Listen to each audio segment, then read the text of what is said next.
Hôm nay là sinh nhật của mẹ Nguyệt Đạo nè, là mẹ 92 tuổi. Thì bây giờ là ngài Tăng Thống sẽ chúc phúc cho mẹ để mẹ sống trường thọ 100 tuổi. Dạ. Sao sư? Thấy là thấy rõ không?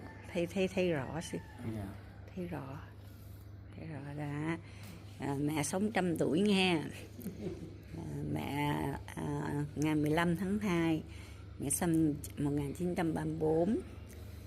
Mẹ 92 tuổi, cầu an sức khỏe, sống lâu, sống khỏe, trường thọ 100 tuổi nghe mẹ.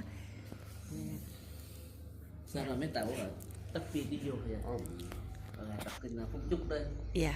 Thì giờ ngài Tăng Thống ngài sẽ đọc kinh Phúc Chúc, chúc mừng thọ 92 của mẹ Nguyệt Đạo, đi cầu chúc cho mẹ được sức khỏe, an vui, thọ 100 tuổi, để mà cùng Bồ Tát cùng đi sinh, cùng sự tam bảo và làm những Phật sự thiện sự giúp đỡ chư tăng đi cùng tất cả chúng sanh.